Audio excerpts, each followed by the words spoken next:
Hello YouTube family, કેમ છો? જય માતાજી, ગુડ મોર્નિંગ બધાને. તો અત્યારે વાગી જશે 10 અને હું બેસી જઈશું ચણા બાફેલા ખાવા. જયદીપનું અને યતરાજનું ફુલાવરનું શાક બનાવી નાખ્યું છે અને રોટલીનો લોટ બાંધીને મૂકી દીધો છે. અને મારા ચણા હોતા બફાઈ ગયા છે. હવે મારું શાક વઘારવાનું છે, રોટલી કરવાની છે. અને યતરાજભાઈને 11 વાગે સ્કૂલે જવાનું છે, તો એ ભાઈ અત્યારે 10 વાગે જાગ્યા અને નહીં ધોઈ અને તૈયાર થઈ અને થોડોક નાસ્તો કર્યો, ફરાળી ચેવડો ને એવું. અને હવે એ ભાઈ જ્યાં છે નીચે સાયકલ હાંકવાની. સાયકલ આવી છે ને તારની ભાઈને હરખી ઊંઘે નહીં આવતી હોય એવું મને લાગી ગયું. સાંજે હુએ ને કે મમ્મી તું અલાર્મ મૂકજે, અલાર્મ ફોન મારી બાજુ મૂકજે એટલે મને અલાર્મ સંભળાય. વહેલો ઉઠવું તો મને થોડીક વાર સાયકલ હાંકવાનો ટાઈમ મળે એમ. અને કાલ હું એને પૂછતી હતી ને, મેં કીધું યતરાજ તને પહેલાં આપણે જૂના ઘરે ભાડે રહેતા હતા ત્યાં ગમતું હતું કે અત્યારે રેવીસી ત્યાં ગમે છે એમ. તો એ કે મને ત્યાં કરતાં અહીંયા વધારે ગમે છે એમ, કેમ કે ત્યાં છે ને અમારા ઉપર કોઈ એવા એમ જેટલા છોકરા હતા નહીં. અને અહીંયા તો ઘણા છોકરા નાના નાના છે અને બધા સાંજે સાયકલ હાંકતા હોય. અત્યારમાં તો અમુકને સવારની સ્કૂલ હોય, અમુકને બપોરની સ્કૂલ હોય, એટલે ઘણા ખરા સ્કૂલે જતા રહ્યા હોય. એક બે એવા યતરાજ જેવા હોય રમનારા હતા એમાં તો. પણ સાંજકના બધા નાના નાના છોકરા સાયકલ હાંકતા હોય ને, એટલે એ ભાઈ સ્કૂલેથી આવીને હાથ પગ ધોઈ અને કપડાં ચેન્જ કરે ને જાદુ પીવે, પછી પાછો નીચે વહી જાય. સાંજે જમવા ટાઈમે આવે, જમીન હોમવર્ક હોય પૂરું કરીને પછી પાછો વહી જાય ને તો હુવા ટાઈમે આવે. એટલે એ ભાઈને અહીંયા છે ને રમવાની બહુ મજા પડી ગઈ છે, કેમ કે નીચે છે ને ખુલ્લું ગ્રાઉન્ડ છે, એટલે ભાઈ રેમાં કરે છે એમના. તો વાંધો નથી આવતો. અહીંયા એને ફોન જોવાનું હાવ ઓછું થઈ ગયું છે, કેમ કે રમવા જાય ને એટલે ફોન જોવાનો કંઈ સાચો ગાળો રહે નહીં. અને એ સારું છે, કેમ કે ફોન જોવે એને કરતાં રમે એ સારું. તો અત્યારે જો આપણે બેસી ગયા છીએ ચણા ખાવા, અને બહાર ફર્નિચરવાળા ભાઈની બધા આવી ગયા છે, એ એમનું કામ કરે છે. એટલે એ આવવાના હતા ને એટલે મેં વહેલા ખાર બધું પૂરું કરી નાખ્યું. મેં કીધું ફટોફટ થઈને શાક વઘારીને લોટ બોટ બાંધીને કમ્પ્લીટ કરી દે, કે એમને રસોડામાં થોડું ઘણું જે કામ હોય કટિંગ બટિંગ કરવું હોય તો બધું ઉડે ને એવું થતું હોય પણ રાંધવાનો ટાઈમ થાય. તો હાલો હવે આપણે નાસ્તો કરી લઈએ. અને ઘણા એમ કહેતા હતા કે કોમેન્ટ આવતી હતી કે તમે અમે લોંગ વિડીયોની રાહ જોઈ છીએ, તમે લોંગ વિડીયો કેમ નથી મૂકતા. તો લોંગ વિડીયો છે ને કામમાં હોય તો બનતો નથી ને, અથવા તો શું થાય છે કે અત્યારે જો કામ ચાલુ છે ને તો એનો અવાજ આવતો હોય અને કન્ટિન્યુ પછી ઘરમાં જે રૂટિનમાં હાલતું હોય તો કામ અત્યારે હાલે છે તો એનો જ વિડીયો હું બનાવતી હોય. પછી અમુક લોકો એમ કે પછી તમે નકરું કામના વિડીયો બતાવો હો આ બધું, તો અમે જોવામાં બોરિંગ થઈ જવી છીએ એમ. એવા હોમાંથી એક જણ એવું કહેવાવાળું હોય અને બાકી બધાને તો ગમતું હોય એટલે એમ ના વાંધો આવે એમ. પણ પછી મને એમ થાય કે પછી એકનું એક વસ્તુ હું બતાવી કરવું, એટલે પછી ક્યારેક તો હું એમ નથી બનાવતી. એટલે તમને બધાને જો એ રીતના બધું જોવું ગમતું હોય તો કહેજો કે અમને તો ગમે છે, તમે તાર બનાવજો, તો પછી આપણે કન્ટિન્યુ બનાવશું. નહીંતર અમુક વાર મને એમ થાય કામ હાલે છે તો નકરું એનું એ હું બતાવી કરવું, એટલે પછી ચારે હું એમ નથી બનાવી શકતી વિડીયો એમ. તો કાંઈ નહીં, હાલો નાસ્તો કરી લીધી. તો અત્યારે વાગી જશે સાંજના 9:30 અને હજી અત્યારે ફર્નિચરવાળા જ્યાં. હવે આપણે કચરો વાળશું, પોતું કરશું, પછી જમવાનું બનાવશું. બધાને જેવી ભૂખ હશે એ પ્રમાણે. નાસ્તો કરવા જેવી ભૂખ હશે તો પછી નાસ્તો કરશું, જમવા જેવી ભૂખ હશે તો પછી સેવ ટમેટાનું શાક અને રોટલી બનાવશું. તો અત્યારે ફર્નિચરવાળા જ્યાં અને ફાઇનલ છે ને કાલ છેલ્લો દિવસ છે ફર્નિચરનો, પછી છે ને કલર કામ શરૂ થઈ જવાનું છે. અને યતરાજભાઈ છે ને આજ તો અમારે આજ નહીં પણ કાલ સાંજે છે ને યતરાજભાઈ અમારે લિફ્ટમાં હલવાઈ ગયા હતા. હું આ બાજુ થોડીક ઊભી રહું તો તમને અંજવાળું આવે ને, ત્યારે બધે છે ને લેમ્પ નાના છે ને તો અત્યારે અંધારું પડે છે થોડુંક.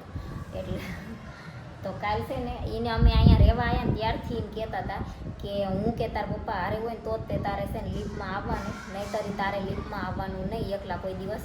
અને હું જઉં તોય તે ફોન લઈને જ તે જઉં, લિફ્ટમાં જવું તોય તે. અને એ કાંઈ કે એમ થાય કે લાઇટ વહી જઈ હોય તો ખોટા અધવચ્ચે રહેવી. અને અમારે જો કે પહેલાંની લિફ્ટ છે ને જૂની લિફ્ટ છે, મતલબમાં અત્યારે જે નવી આવે છે એ નથી. દરવાજાની એવું જાતે બંધ થાય જાતે ખુલે એ રીતની નથી, હાથે ખોલવા પડે ને બંધ કરવા પડે એ રીતની છે. એટલે એ લિફ્ટમાં બહુ વાંધો ના આવે. જો કદાચ લાઇટ વહી જઈ હોય કે હલવાણા હોય તો કોઈ ખોલી શકે એમ.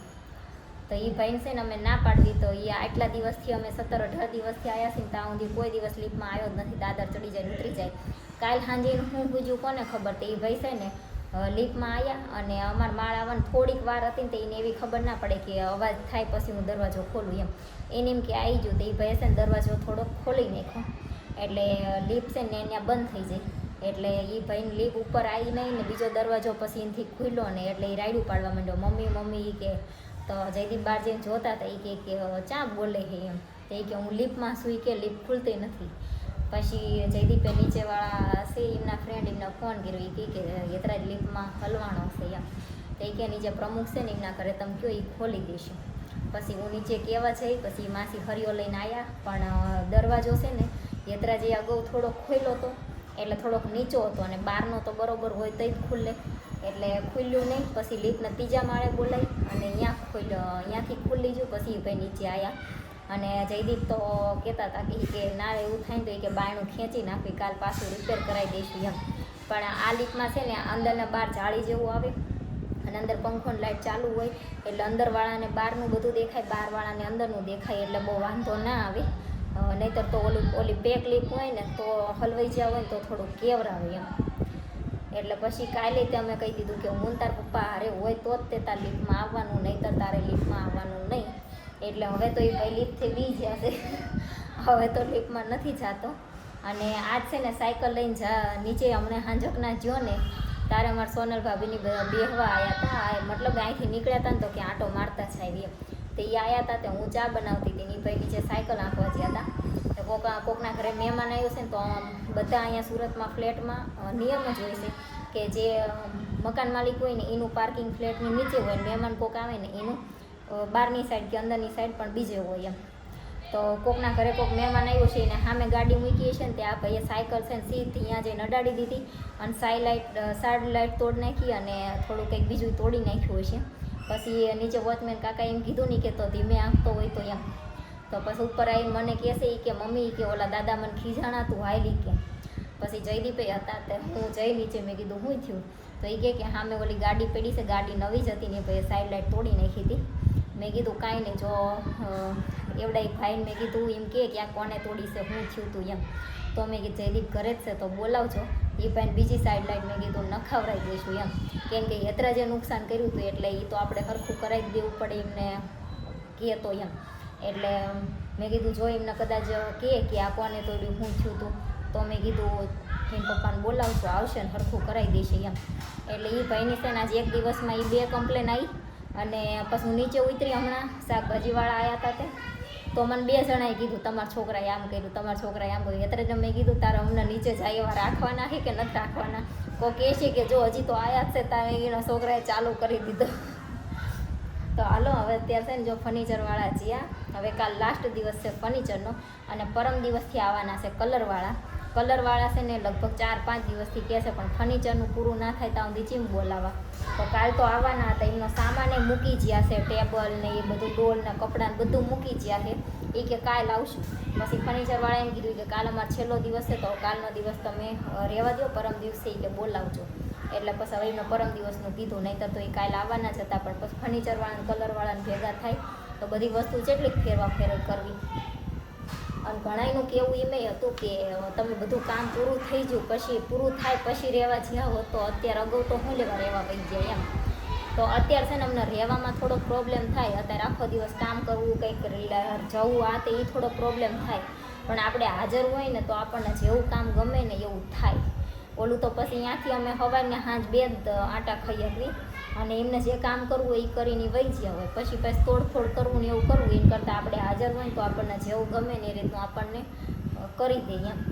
આપણને ઓલું બનાવ્યું હોય ના ગમતું એમ કે આ રીતનું ને આ રીતનું કરી દો તો એ તાત્કાલિક થઈ જાય. પછી વાંયાથી કાંઈ ના થાય. અને ટાઇલ્સવાળા હોય કે ફર્નિચરવાળા હોય બગાડે એટલો કરે બધી વસ્તુનો. એટલે હાજરમાં હોય ને તો આપણને જેવી વસ્તુ ગમતી હોય ને એવી થાય. અત્યારે થોડીક તકલીફ તો પડે છે અમને તે, અને વધારે તકલીફ તો એક લાદી નાખીને તારે અને ઘીસી પાડે ને ઉપર લાઇટ હાટું, એમાં વધારે તકલીફ પડે. અને હવે કલરવાળા આવશે ને તે કલરવાળા બધે ઘસશે, તે કલર થોડો ઉઠશે. પણ હવે 2-3 દિવસનું કલરવાળાનું કામ છે, અને 2 દિવસ કાલનો દિવસનું ફર્નિચરવાળાનું કામ છે. પછી એ બધાય વહી જાય. પછી 2-3 દિવસ બધું મારે સારું કરતા ને ગોઠવતા ને એ રીતના થશે. એટલે મૂળ આજે હજી તો 17-18 તારીખ આજ થઈ છે, એટલે હજી લગભગ 6-7 દિવસ તો વયા જશે. એટલે 28 તારીખ બધું કદાચ કમ્પ્લીટ થઈ જશે. તો હાલો હવે પહેલાં બધેથી કચરો વાળીને સારું કરી.